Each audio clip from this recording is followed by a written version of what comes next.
Welcome everyone to Intro to Visual Communication. This is a brand new version of the course, and I hope I did my best to add some materials, some PowerPoint, slideshows, added lectures, added videos, as well as brand new topics to the previous version of this class. And as usual, some of such materials will only be available to those of you that are enrolled in the course. For instance, you will not be able to access the PowerPoint slideshow if you are watching this video only on YouTube. And this is to make sure that the current students get the best out of this academic experience, but also to provide with students resources in the case of some topics that I wasn't able to fully cover in the videos. Now, this is just an introduction to the course. Each week you will see new lectures that will address the topics already covered in the slideshow. So the best way to approach this course will be as follows. Today we will talk about the syllabus, the course expectations, the final project and/or paper.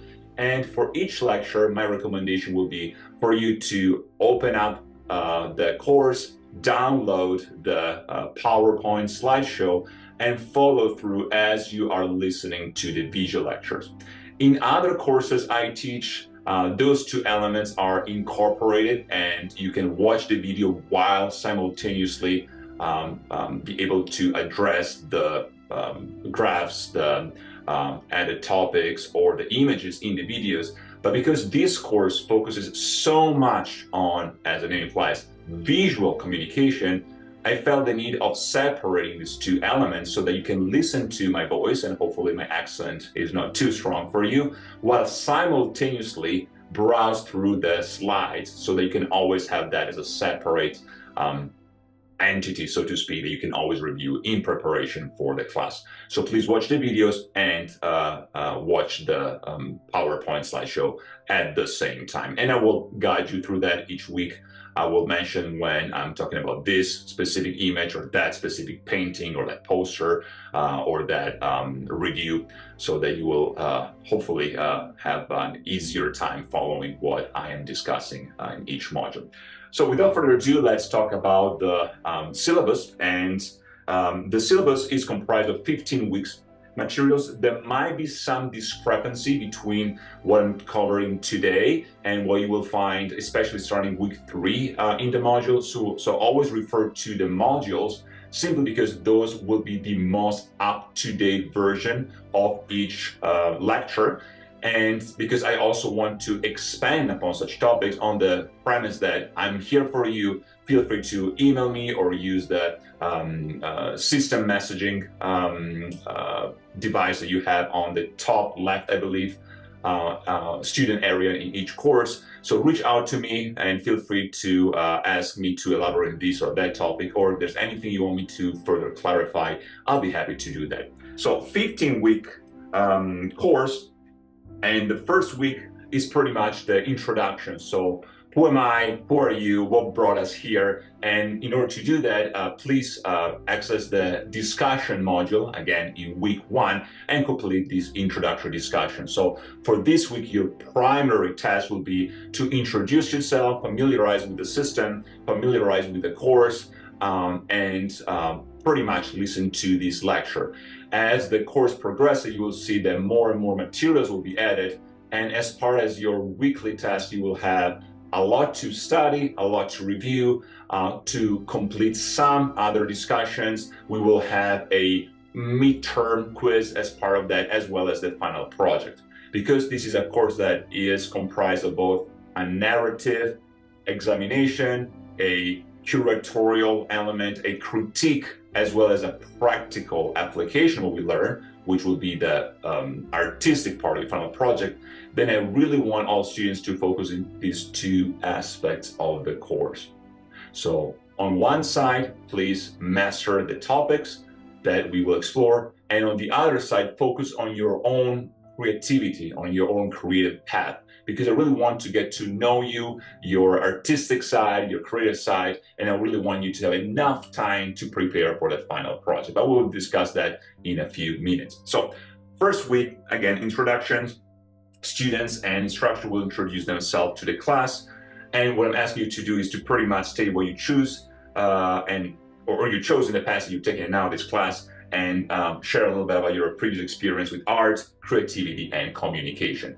Yes, this is not a fully art course per se, so I'm not expecting anyone to be a master in their creative arts, but it's a course that combines communication in all its aspects and the creative process that lies underneath that, which will mean that we'll address social issues, some community-based issues, history, art, of course, politics, and everything that comes within these two elements.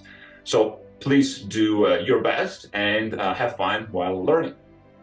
In week 2, we will do the first part 1, of how we can define art, what art is and how can we use it, what is the theoretical justification of making art, and why should we be all creative.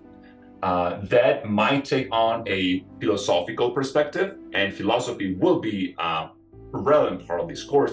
But as I said, it's a hybrid course, and therefore you will be exposed to multiple ways to approach that. So for instance, for the final project, you could work on a creation of a website, for instance, and it added some resources because the institutions covers for those expenses. You can create a painting, you can create or a series of paintings, you can work on photography, you can work on film, movies.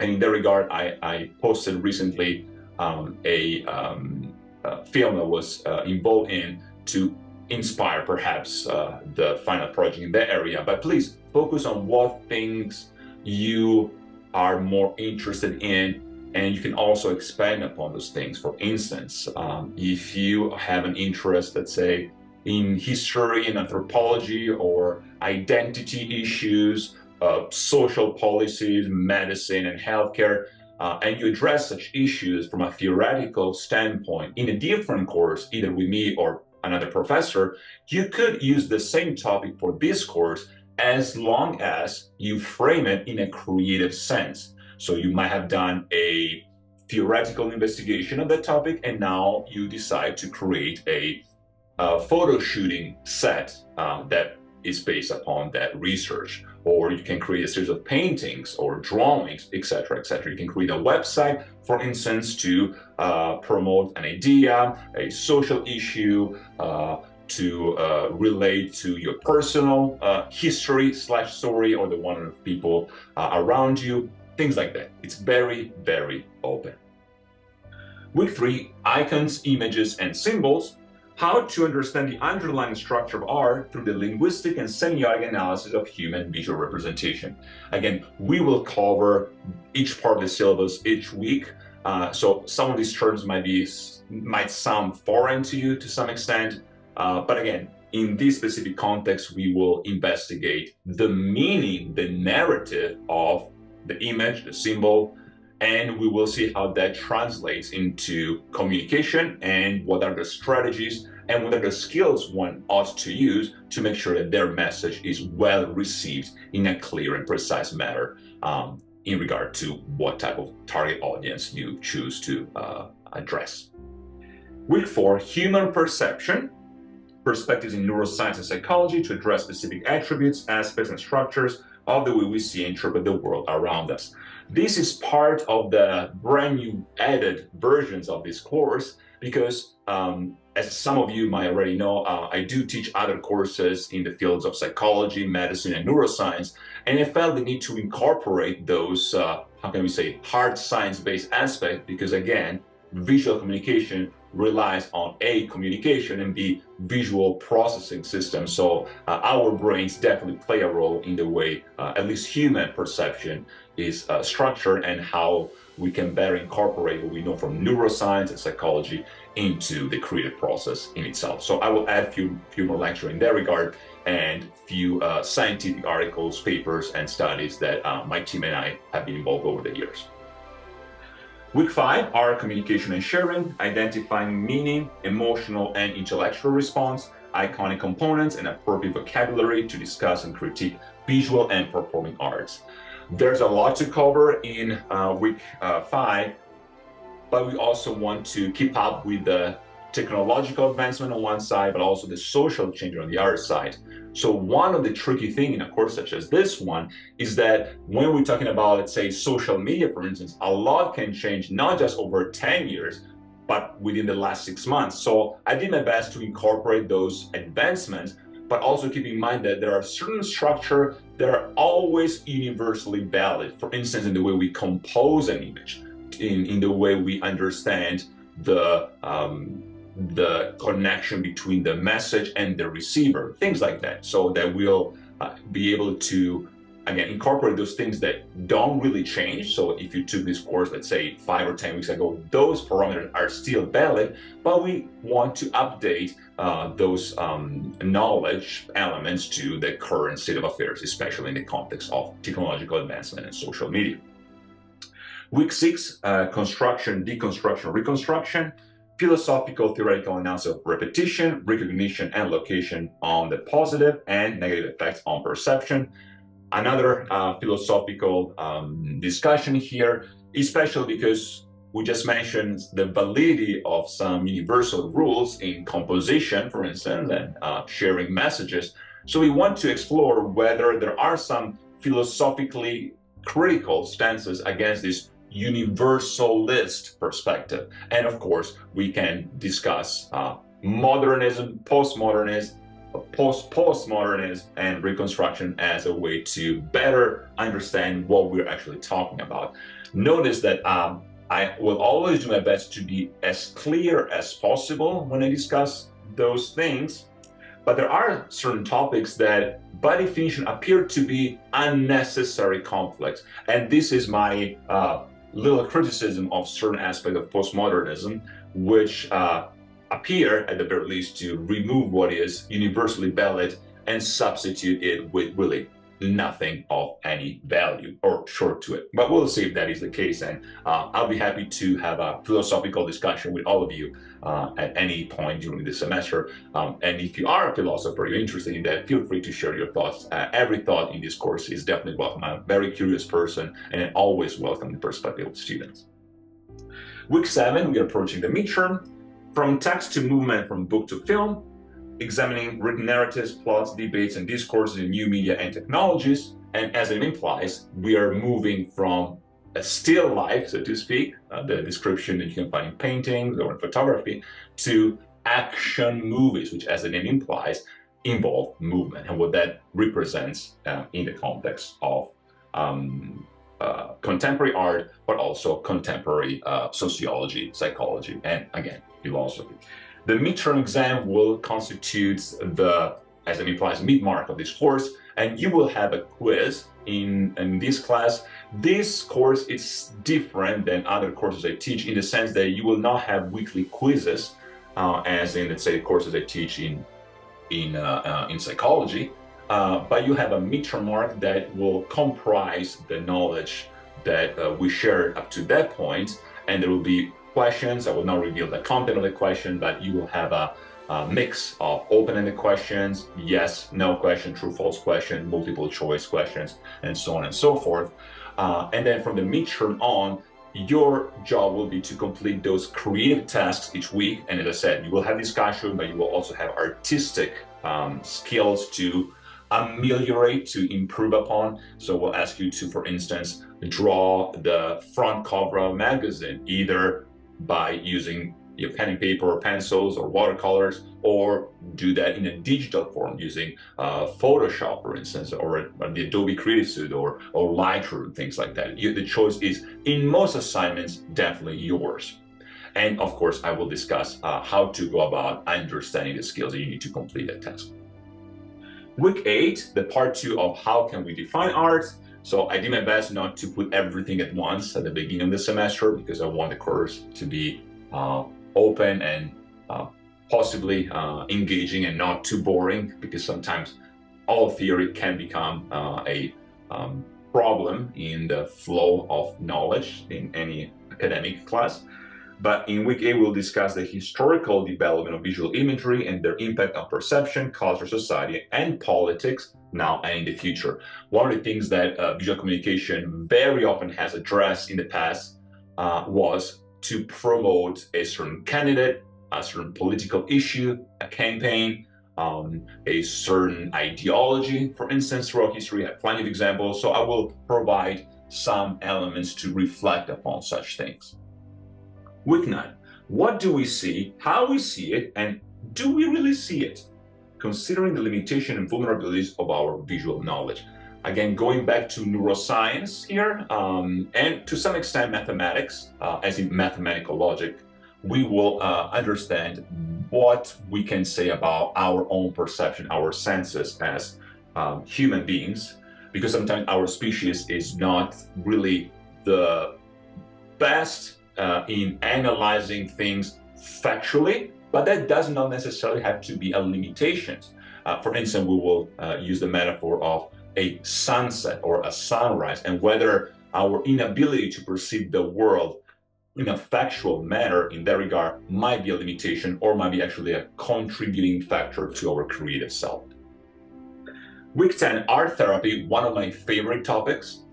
Between arts and sciences, from the phenomenon of outsider art, abru, and open art to the therapeutic application of arts in clinical setting. It's one of my favorite topics because I have to admit I'm also a psychologist, so as a clinician I like to do my best to help people, and I feel that arts have a very peculiar, in a very precise and positive way, manner to help people. And like with everything artistic, we use a language that is both universal and does not only use words to deliver that. So I think it's a really good way to incorporate different ways to communicate, different ways to exist, and of course, different ways to heal. We all need healing. Week 11 is part 2, you could say, of art therapy, and we expand upon dance, music, and movement. Examination of the specific development of language, phenomenology, and representation of performing arts throughout history. So when we talk about visual communication, the tendency is to think only of static visual communication, images and words, like memes, for instance. Now, memes play a really big role in the social discourse nowadays. But first of all, they were not invented in this century, and Sir Richard Dawkins were not the only one to construct the concept, despite of coining the term meme. But there's so much more that involves all our sense of presence in the world, our existential nature in the world, and dance, movements, and music definitely play a major role in this area. Week 12, the third and last part of how can we define art, contemporary developments in arts and creativity, social phenomena, and media reception in the modern world. That will be the last big lecture of this semester, because week 13 and 14th, those 2 weeks should be used to focus on the final project. I really want to make sure that you have at least 14 full days to work on that. Because again, I want you to have fun. I want you to have a celebration of success in week 15, as the syllabus implies. And I also want you to make, hopefully, treasure of the things you learned and the interaction you have with one another. Now, one of the most difficult or challenging elements of an online course is that you don't have the chance to interact with classmates in the same way as you would do in a in-person course. But I hope I provided enough areas in the system itself for you to interact with your fellow classmates, to share your opinion in terms of your discussion, your perspective on things, and especially the creative process. So that is something I really, really value. For the final project, that is the last thing I want to mention today, there is a description of the requirements in the first module, the introductory module of the course, so please review that. But in short, what I would like to say is this. There will be a creative part for the final project as well as a theoretical part. Let's start with the creative